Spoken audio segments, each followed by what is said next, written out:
दोस्तों, अब अमेरिका की असली बौखलाहट सामने आ गई है। डोनाल्ड ट्रंप और उनकी टीम भारत को हर हाल में घेरना चाहती है।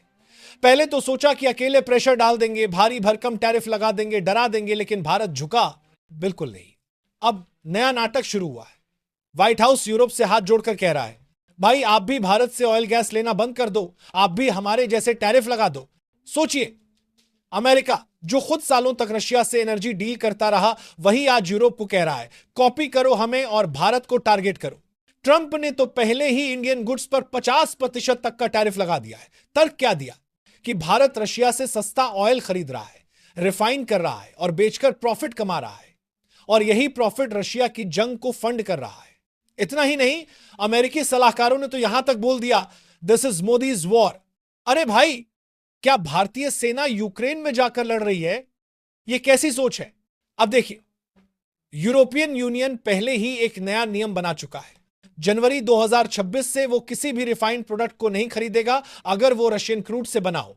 यानी भारत अगर रशिया से ऑयल लेकर डीजल बनाकर बेच रहा है तो 2026 से यूरोप नहीं खरीदेगा।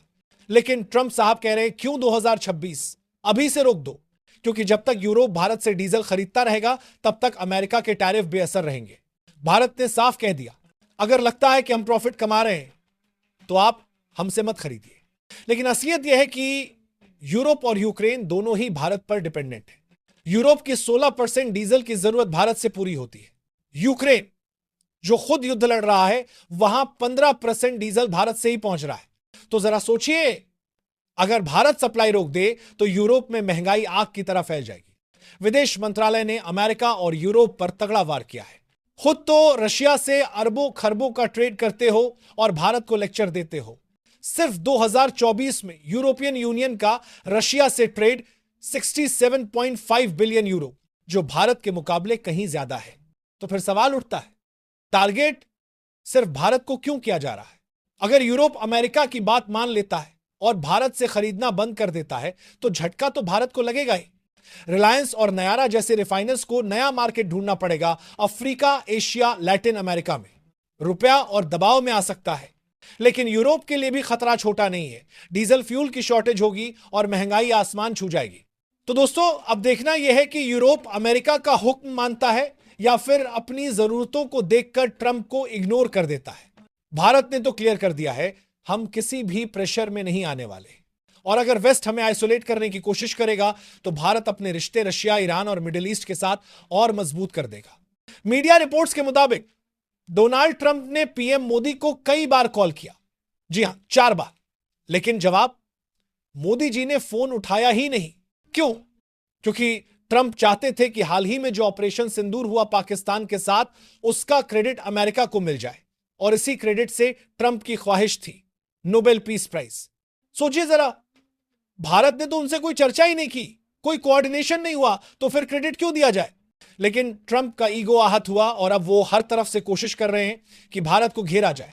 अब यहां एनालिस्ट कह रहे हैं, असल में रशिया को सबसे ज्यादा रेवेन्यू यूरोप से मिल रहा है, भारत से नहीं। तो अगर वाकई अमेरिका इतना ही सीरियस है तो यूरोपियन यूनियन से क्यों नहीं सवाल करता? क्यों भारत को सिलेक्टिवली टारगेट किया जा रहा है? अगर मान लीजिए यूरोप ने भी अमेरिका जैसी पॉलिसी अपना ली तो भारत को डबल ट्रेड शॉक लग सकता है। पहले से ही अमेरिका ने 50% टैरिफ लगाया है, और अगर यूरोप ने भी सप्लाई काट दी तो भारतीय रिफाइनर्स का बड़ा मार्केट खत्म हो जाएगा। रुपया जो पहले ही 88 के पार जाकर ऑल टाइम लो पर पहुंच चुका है और दबाव में आ जाएगा। लेकिन ध्यान रहे, यह एक तरफा नुकसान नहीं है।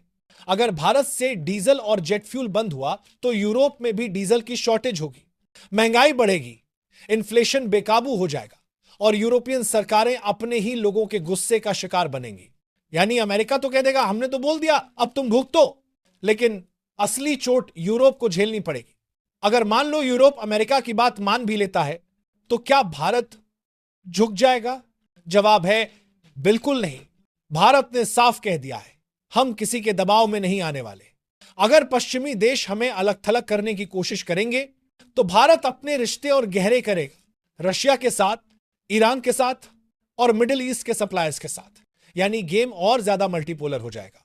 एक तरफ वेस्टर्न अलायंस, अमेरिका और यूरोप, और दूसरी तरफ रूस, चीन, इंडिया और बाकी एशियन कंट्रीज। यहां सबसे बड़ा डर पश्चिमी देशों को यही है, क्योंकि अगर भारत, रशिया, चीन जैसे देश एक साथ खड़े हो गए तो उनकी पूरी इकोनॉमिक स्ट्रेटेजी ध्वस्त हो सकती है। भारत अकेला ऐसा देश है जो अभी भी वेस्ट और ईस्ट दोनों से बराबरी का खेल खेल रहा है। अब यूरोप की स्थिति बड़ी मजेदार है। एक तरफ अमेरिका का दबाव, दूसरी तरफ अपनी जनता की जरूरतें। अगर भारत से डीजल बंद किया तो महंगाई से हाहाकार, अगर भारत से लेते रहे तो अमेरिका नाराज हो। यानी यूरोप की हालत अभी फंसे हुए शख्स जैसी है, इधर कुआं उधर खाई। यहां भारत के पास एक ऐसा कार्ड है जिसे दुनिया नजरअंदाजा नहीं कर सकती। एस जयशंकर, जी हां, भारत के विदेश मंत्री। आज की तारीख में अगर कोई देश अपनी बात पूरी दुनिया के सामने मजबूती से रख रहा है तो वो है भारत। जयशंकर साफ साफ कहते हैं, हमारी पॉलिसी इंडिया फर्स्ट है, हम अपनी जनता के हित देखकर फैसले लेंगे, किसी और के कहने पर नहीं। यह लाइन ही पश्चिमी देशों को सबसे ज्यादा चुभती है, क्योंकि अमेरिका और यूरोप को उम्मीद थी कि भारत उनके कहने पर रूस से तेल खरीदना बंद कर देगा, लेकिन हुआ इसका उल्टा। भारत ने डिस्काउंटेड तेल खरीदा और उससे न सिर्फ अपनी जनता को राहत दी बल्कि अपनी इकोनॉमी को भी मजबूत किया। अब जरा सोचिए, अगर भारत ने अमेरिका की बात मान ली होती तो आज हमारे यहां पेट्रोल डीजल की कीमतें आसमान छू रही होती, महंगाई बेकाबू हो जाती और विकास दर धराशायी हो जाती। लेकिन भारत ने अमेरिका की नहीं सुनी और आज उसी फैसले की वजह से हमारी इकोनॉमी यूरोप और अमेरिका से बेहतर परफॉर्म कर रही है। दूसरी तरफ यूरोप देखिए, उन्होंने रूस से गैस और ऑयल लेना बंद किया। नतीजा क्या हुआ? इन्फ्लेशन डबल डिजिट तक पहुंच गया, फैक्ट्रियां बंद हो गईं और जनता सड़कों पर उतर आई। यहां भारत को एक मैसेज मिल गया, पश्चिमी दबाव मानना मतलब खुद को नुकसान पहुंचाना। यही वजह है कि अब इंडिया की डिप्लोमैटिक स्ट्रैटेजी पूरी तरह साफ है, मल्टी अलाइनमेंट, लेकिन बिना सरेंडर किए। भारत अमेरिका और यूरोप के साथ भी संबंध रखेगा, लेकिन रूस, ईरान और खाड़ी देशों के साथ भी अपने रिश्ते और मजबूत करेगा। यही स्ट्रैटेजी है जो भारत को बाकी देशों से अलग बनाती है, क्योंकि इस गेम में अगर किसी देश के पास सबसे ज्यादा स्पेस और सबसे ज्यादा विकल्प हैं तो वो है इंडिया। क्योंकि सच्चाई यह है कि 140 करोड़ की आबादी वाले देश को चलाने के लिए सबसे ज्यादा जरूरत है एनर्जी की, और यहीं पर भारत ने एक मास्टर स्ट्रोक खेला है। भारत ने सिर्फ रूस पर भरोसा नहीं किया बल्कि डाइवर्सिफिकेशन की स्ट्रैटेजी अपनाई। मतलब अगर कल को रूस से